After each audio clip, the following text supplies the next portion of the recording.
Our brains have an incredible capacity to store memory, but not all of that information is accessible at once. An article in Scientific America estimates the human brain can store 2.5 million gigabytes of data. That's about 5,000 iPhones. But if you've ever forgotten a password before, you know that memory is not always easy to access, because memory is not just one system. Those different systems have limits, and a number of factors in our daily lives can impact our memory efficiency. There was a famous neuropsychology case study of a patient referred to as patient HM after brain surgery to treat a seizure disorder.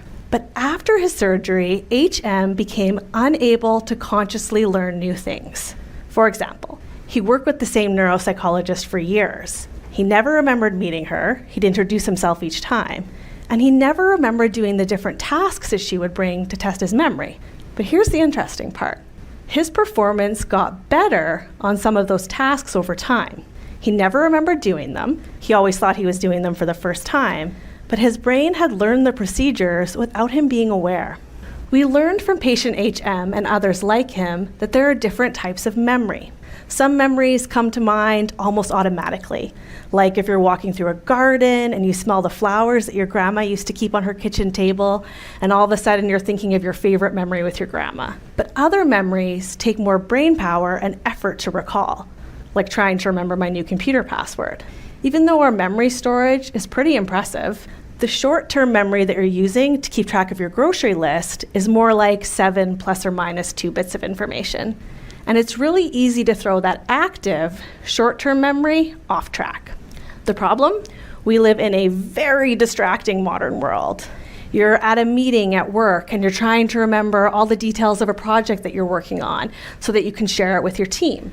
But at the same time, your brain is paying attention to what your colleagues are saying, trying to ignore all the email alerts popping up on your computer, distracted by text messages from your family asking what's for dinner, and wondering if they're going to take a break soon because you could really use some more coffee.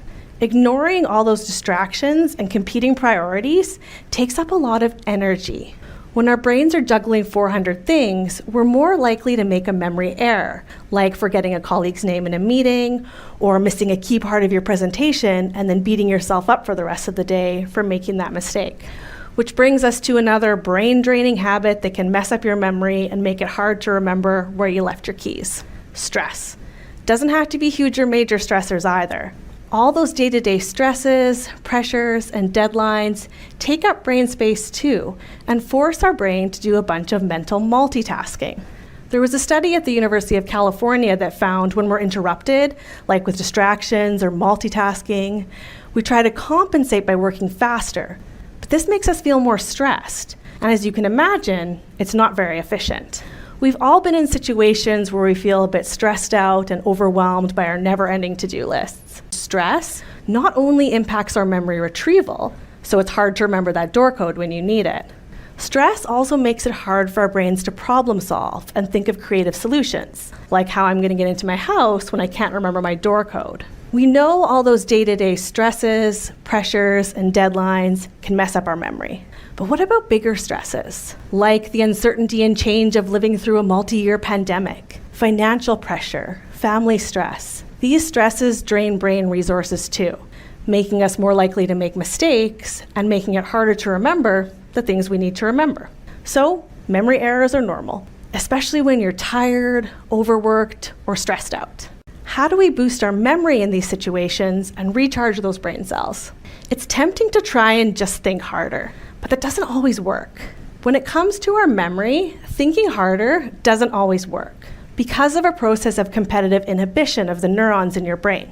Basically, when you try to think too hard about one super specific piece of memory, like a name or a code, the brain cells in that part of your brain get overloaded and blocked. They need time to recharge.